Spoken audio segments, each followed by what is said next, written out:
चलो भाई ये न्यूमेरिक बनाए, सेव फाइंड डिस्को, जल्दी जल्दी देख लो। जहां पर एस का मतलब था सब्सिडरी कंपनी, सब्सिडरी कंपनी, अरे दो ऐसे कुछ भी ले लो, सब्सिडरी कंपनी। उसके बाद ई का मतलब था आपका expertise experience of board of director. V का मतलब था आपको वैल्यूएशन ऑफ बैंक्स, अगर उसमें कोई डिफरेंसेस है तो। उसके बाद F for financial summary, I for internal control, N for nature of business, D for दो डी ए, तो एक डी तो थी डिपॉजिट्स का और एक डी है किसका, डायरेक्टर्स की डिटेल।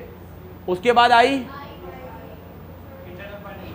एक इंटरनल कंट्रोल हो गया, दो आई है क्या, IBC insolvency and bankruptcy code में अगर एप्लीकेशन पेंडिंग है तो। एस मतलब sexual harassment of women at workplace की कमिटी। सी फॉर कॉस्ट ऑडिट अगर कॉस्ट रिपोर्ट है तो, और O for order of court और ट्रिब्यूनल। अब ये इजी हो गया बिल्कुल। तो सेव फाइंड डिस्को बोर्ड रिपोर्ट में लिखना है, किसमें लिखना है। अब एक लास्ट चीज पढ़ के खत्म करते हैं। बोर्ड रिपोर्ट में आना चाहिए डीआरएस, डायरेक्टर रिस्पॉन्सिबिलिटी स्टेटमेंट। जब इसका नाम ही रिस्पॉन्सिबिलिटी स्टेटमेंट है तो इसके जो कंटेंट है ना वो आपको बहुत ही रिस्पॉन्सिबिलिटी के साथ लिखने जरूरी है। ये कंटेंट तो होने ही चाहिए बोर्ड रिपोर्ट में, और कुछ हो या ना हो। और आप इनकी क्रेडिबिलिटी को खुद ही समझ जाओगे जब ये 6 पॉइंट पढ़ लोगे। बोर्ड रिपोर्ट को इन 6 चीज़ों पे तो कमेंट करना ही करना है बोर्ड ऑफ डायरेक्टर को, बाकी किसी पे करे ना करे, इन 6 चीज़ों पे कमेंट करना है आपको। देखो the DRS director responsibility statement, पहले पॉइंट को नाम देना एएस। क्या नाम देना, पहला आपको कंट्रोल में बताना है, डीआरएस में सॉरी, कि आपने अकाउंटिंग फाइनेंशियल स्टेटमेंट बनाते वक्त एप्लीकेबल एएस फॉलो किए हैं। क्या फॉलो किए हैं, in the preparation of financial statement applicable AS has been followed, बस इतना ही लिखा हुआ है। सेकेंड पॉइंट को नाम दो true and fair view, second point को नाम दो ट्रू एंड फेयर व्यू। ये अपने आप ही याद हो जाएंगे, कोई न्यूमेरिक नहीं बनाना इसमें। आपके financial statement true and fair view दर्शाए, किसका ट्रू एंड फेयर व्यू दर्शाए, फाइनेंशियल स्टेटमेंट किसका ट्रू एंड फेयर व्यू दे, हमारी फाइनेंशियल पोजीशन का और हमारे प्रॉफिट एंड लॉस का, हमारी फाइनेंशियल पोजीशन का क्या दे। Director has used such accounting policy and made such judgement with that are reasonable to give true and fair view of the state of affair. वो आपके ट्रू एंड फेयर व्यू को दर्शाए, किसको दर्शाए। तीसरे को नाम दो maintenance of account, maintenance of account. आपके बुक्स ऑफ अकाउंट ऐसे मेंटेन होने चाहिए कि जिससे कोई भी तरह के फ्रॉड को प्रिवेंट किया जा सके।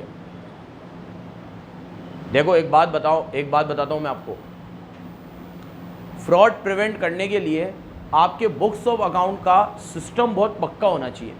जैसे हमारे बुक्स ऑफ अकाउंट का सिस्टम है कि आप जैसे ही फीस दोगे तो सबसे पहले हमारी कैश बुक में रिकॉर्ड होगी, कैश बुक के बाद वो सारी फीसें हमारी एक्सेल फाइल पे चढ़ती है, जो एक्सेल फाइल हमने क्लास वाइज बना रखी है 11, 12 ये। फिर वो एक्सेल फाइल से टैली बनता है, एक एक एंट्री टैली में रिकॉर्ड होती है। उसके बाद टैली की डिटेल से P&L और बैलेंस शीट बनता है। तो हमारे यहाँ 4 फेजेस में होकर अकाउंटिंग होती है, कहीं से भी कोई भी तरह का फ्रॉड नहीं हो सकता और हर चीज़ का पता लगाया जा सकता है। आज ये सपोज करो कि मैं कैश बुक में फ़ीस लिखना भूल गया, किसी ने फ़ीस मुझे नीचे उतर के दी, मैंने वो जेब में रख ली, अगले दिन में उसकी एंट्री करना भूल गया। अब कैश बुक तो डे बुक है, रोज़ की रोज़ बन रही है, कैश आया ही नहीं तो रिकॉर्ड भी नहीं हुआ, अगले दिन जो कैश आया वो रिकॉर्ड होता रहा, सब होगा। बच्चे ने फीस रिसिप्ट मांगी, एक्सेल फाइल देखी, एक्सेल में उस बच्चे की फ़ीस का नाम ही नहीं था। बच्चे से पूछा भाई कहाँ है, बोला कि सर को दी थी। याद आ जाएगा, नहीं आएगा तो मेरे नाम पे चढ़ेगी फ़ीस। साल जैसे ही ख़त्म हो जाता है तो टैली में भी हम एंट्री कैसे करते हैं, क्लास वाइज।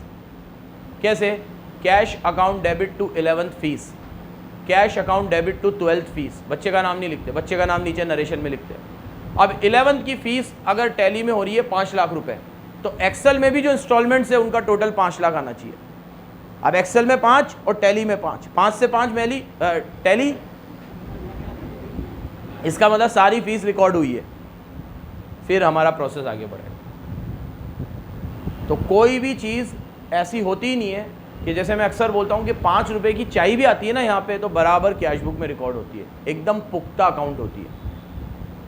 तो आपके अकाउंटिंग रिकॉर्ड्स ऐसे मेंटेन होने चाहिए so that fraud can be prevented, कि फ्रॉड को प्रिवेंट किया जा सके। यही चीज़ को इंटरनल फाइनेंशियल कंट्रोल भी बोलते हैं। आपका फाइनेंशियल कंट्रोल ऐसा होना चाहिए, वही हमारा चौथा पॉइंट भी है, 5वां पॉइंट इंटरनल फाइनेंशियल कंट्रोल। 5वां पॉइंट क्या है? आपका इंटरनल फाइनेंशियल कंट्रोल एकदम पुख्ता होना चाहिए, पक्का होना चाहिए। एक बात बताता हूं मैं आपको, बड़ी बड़ी ऑर्गेनाइजेशन में फाइनेंशियल कंट्रोल अच्छा रखने का एक सबसे अच्छा तरीका माना जाता है कि जो कैश मेंटेन कर रहा है, पेमेंट करने की जिम्मेदारी कभी भी उसे मत दो, फाइनेंशियल कंट्रोल अपने आप अच्छा रहेगा। ये एक सबसे बड़ी अकाउंटिंग प्रैक्टिस मानी जाती है। सुना मैंने क्या बोला? जिसके हाथ में कैश का इनफ्लो है, आउटफ्लो कभी उसके हाथ में नहीं होना चाहिए। आपका फाइनेंशियल कंट्रोल अपने आप अच्छा रहेगा। जैसे फीस मेरे हाथ में आ रही है तो खर्चे करने की रिस्पॉन्सिबिलिटी मुझे मत दो, नहीं तो मैं कोई भी फेक खर्चे चढ़ा दूंगा और फीस में से हटा दूंगा और बोल दूंगा ये खर्चे हुए हैं। अब रोज़ रोज़ कोई खर्चे चेक करने तो जाएगा नहीं और वो फ्रॉड हो जाएगा। तो तरीका क्या है कि मेरे पास सिर्फ फीस आएगी, खर्चे मैं नहीं करूँगा, खर्चे वर्षा करेगी। कोई भी वाउचर बनेगा तो वर्षा बनाएगी, वर्षा वाउचर बनाएगी, बिल बनाएगी, उसके बाद पेमेंट के लिए मेरे पास आ जाएगी कि सर वो बिल आ गया है, आप पेमेंट कर दो। लेकिन अगर बिल भी मैं ही बना रहा हूँ, चेक भी मैं ही कर रहा हूँ, पेमेंट की अथॉरिटी भी मेरे पास है और रिसिप्ट भी मेरे पास है, फाइनेंशियल कंट्रोल में फ्रॉड के चांसेस है। तो इंटरनल फाइनेंशियल कंट्रोल एकदम पुख्ता होना चाहिए। देखो, हम तो जो किताब में पढ़ते हैं अपनी लाइफ में अप्लाई करने की कोशिश करते हैं, पढ़ रहे हैं उनको अप्लाई करो, धीरे धीरे सीखो। हमें भी 10 साल लगे चीज़ों को बनाने में, लेकिन अब कुछ चीज़ें ऐसी बनी हैं कि जिसमें कभी कोई तरह की प्रॉब्लम आती ही नहीं है। 4-5 साल से, शुरुआत के 5 सालों में बहुत problem I in the sense हमारा फाइनेंशियल कंट्रोल इतना अच्छा नहीं था, तो कई बार कुछ चीज़ें मिसमैनेज हो जाती थी। Mismanage in the sense intentionally तो कोई भी फ्रॉड करेगा नहीं, हमारी ही तो फर्म है, हम क्या फ्रॉड करेंगे। मैं तो बात कंपनीज़ की कर रहा हूँ, यहाँ पे अकाउंट्स मेंटेन कर रहे हैं CEO, डायरेक्टर, पैसा लगा हुआ है शेयर होल्डर का, तो वहाँ पे तो चांसेस ज़्यादा है ना भाई सब चीज़ें होने के, वहाँ के लिए है ये सब चीज़ें। हमारे तो क्या है, मेरा ही तो पैसा है, कुछ करूँगा तो उसमें 1/3 हिस्सा तो मेरा भी है ही, कोई भी फ्रॉड हुआ, कुछ भी हुआ, कुछ भी हुआ। लेकिन हमारे साथ क्या होता था, मिसमैनेजमेंट बहुत होता था। कहाँ पे कोई फीस आ गई और मान लो कभी रिकॉर्ड में नहीं आई, तो फिर मैं क्या करता था, चल मेरी ड्राइंग मान ले। क्यों मान ले? सोचो ना कहाँ गया वो पैसा।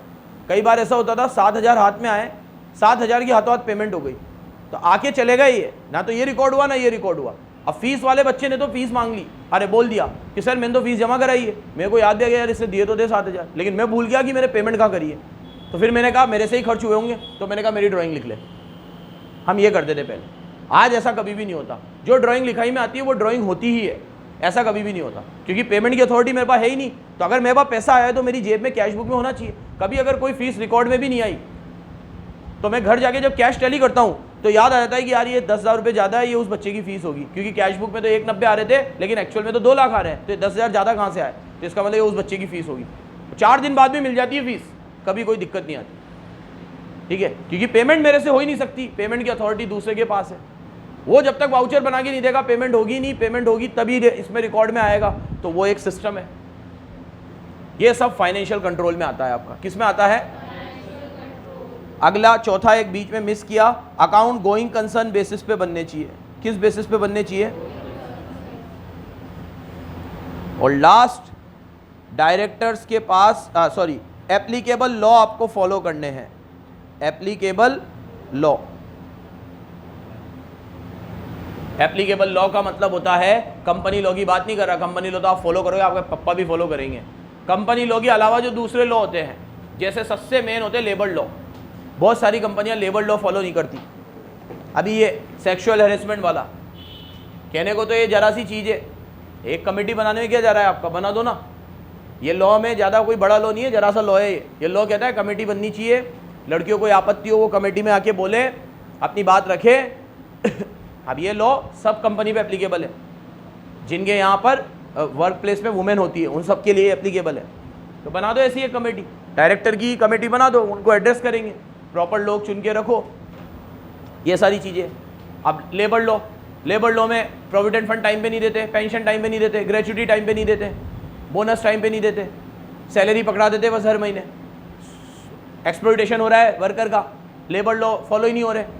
तो सारे लेबर लॉ फॉलो होने चाहिए, तो एप्लीकेबल लॉ सारे फॉलो होने चाहिए। ये 6 बातों पे डायरेक्टर अपनी जवाबदारी देगा। जवाबदारी मतलब उसकी रिस्पॉन्सिबिलिटी है, इसलिए इसको नाम भी क्या दिया गया है, DRS, डायरेक्टर रिस्पॉन्सिबिलिटी। किसी और चीज़ पे वो कमेंट करे ना करें, इन 6 चीज़ों पे तो वो जरूर अपनी राय रखेगा। क्या है 6 चीज़ें, याद हो गई होंगी पढ़ते ही। एप्लीकेबल एस फॉलो होने चाहिए, true and fair view, maintenance of accounts, going concern, internal financial control, applicable law, पूरे आपके ऊपर जो भी लॉ एप्लीकेबल है अपार्ट फ्रॉम कंपनीज एक्ट, आपको वो भी फॉलो करने पड़ेंगे। इस बात की आपको जवाबदारी देनी पड़ेगी। खत्म हुए सारे कंटेंट, अब जल्दी जल्दी साइन वाइन पढ़ लो, फिर नया पढ़ेंगे कल से। बोर्ड रिपोर्ट पे साइन होंगे, किसके साइन होंगे, अगर चेयरपर्सन है तो चेयरपर्सन, नहीं है तो एटलीस्ट 2 डायरेक्टर्स, जिसमें से एक MD होना चाहिए, जिसमें से एक। ये मत बोलना सर MD नहीं हुआ तो, डायरेक्टर पढ़ोगे CA फाइनल में MD होना ज़रूरी है।